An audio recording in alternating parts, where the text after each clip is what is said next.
अस्सलामुअलैकुम, M Usman info online की एक और वीडियो के साथ हाजिर हूँ। क्या कंपनी आपसे यूएई के अंदर वीज़ा के पैसे लेने की अहल है या आपसे वीज़ा के पैसे ले सकती है? तो इस वीडियो में आपको इस हवाले से थोड़ी सी इंफॉर्मेशन देता हूँ। उम्मीद है इससे पहले आपको यूट्यूब के ऊपर ऐसी कोई वीडियो नहीं मिली होगी वीज़ा के पैसे लेने के हवाले से, तो वीडियो को अभी से लाइक कर दें। चैनल को सब्सक्राइब नहीं किया तो लाजमी सब्सक्राइब करें और साथ में बेल आइकन को भी इनेबल कर दें ताकि इसी किस्म की मजीद मालूमाती वीडियोस आपको पहुंचती रहें। तो दोस्तों, यूएई का अभी जो कानून है वो ये है कि किसी भी वर्कर को अगर कंपनी वीज़ा देती है, कंपनी को चाहे किसी वर्कर की ज़रूरत है या नहीं, यानी कि कभी कभार ऐसा भी होता है कि कंपनी को वर्कर की ज़रूरत नहीं होती लेकिन वर्कर बहुत मजबूर होते हैं, जिसकी वजह से कंपनी के अंदर आकर अगर कंपनी छुट्टी है तो डायरेक्ट उसके अरबाब के साथ मुलाकात करके या कंपनी के किसी दूसरे स्टाफ के साथ मुलाकात करके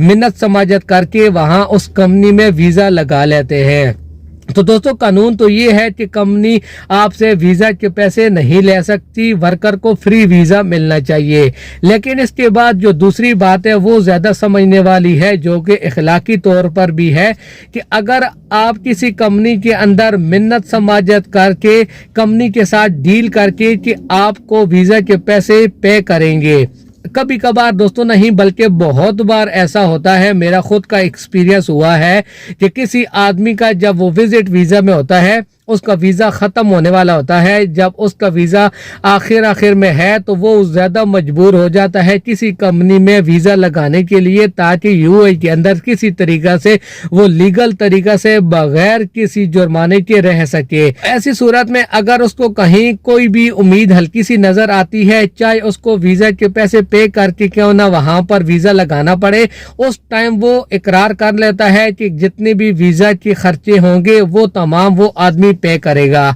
या कभी कभार ऐसा होता है कि एक कंपनी का रूल होता है कि चाहे वीज़ा का खर्चा 6-6.5 हज़ार दिरहम ही क्यों ना हो, वो आगे अपने वर्कर से 1500, 2000 या 2600 दिरहम लेते हैं। और कुछ कंपनी ऐसी भी हैं जो कि 2000, 2600, 2500 दिरहम लेती हैं और इसके अलावा जो इन आउट के 600 दिरहम होते हैं वो अलग से चार्ज करती है। तो दोस्तों, अगर आपने अपनी कंपनी के साथ पहले से मुआहदा किया हुआ है, हालांकि ये मुआहदा जुबानी तौर पर ही होता है, इसका कोई रिकॉर्ड नहीं होता क्योंकि कंपनीज को भी पता है कि वो वर्कर से कानूनी तौर पर वीज़ा के पैसे नहीं ले सकती। अगर वो वहां पर कहीं पर रिकॉर्ड में ये बात लिखेंगे तो वो बाद में कंपनी के लिए परेशानी भी बन सकती है। तो ये बात आपकी और कंपनी के दरमियान सिर्फ जुबानी तौर पर एक मुआहदा होता है। अभी अगर आपको कंपनी वो कुछ अरसे के बाद पसंद नहीं आती, कंपनी के अंदर आपकी कुछ प्रॉब्लम्स हो चुकी हैं, तो उस दौरान फिर आपको ये बातें याद आती हैं कि आप कंपनी को वीज़ा के पैसे पे कर रहे हैं, हालांकि कानूनी तौर पर वीज़ा के पैसे पे करना नहीं है।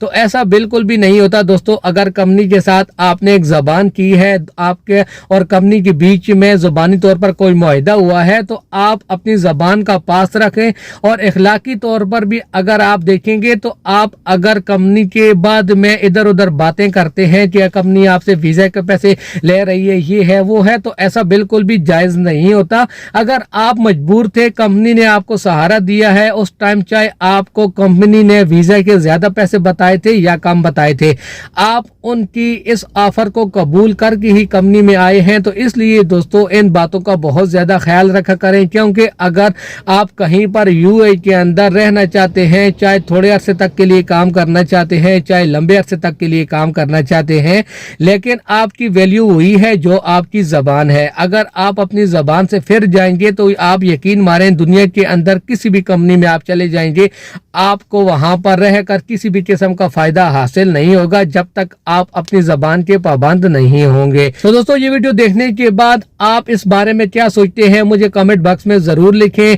इसी किस्म की मज़ीद मालूमाती वीडियोस के लिए मेरे चैनल के साथ जुड़े रहें। वीडियो देखने के लिए आप सब दोस्तों का बहुत बहुत शुक्रिया।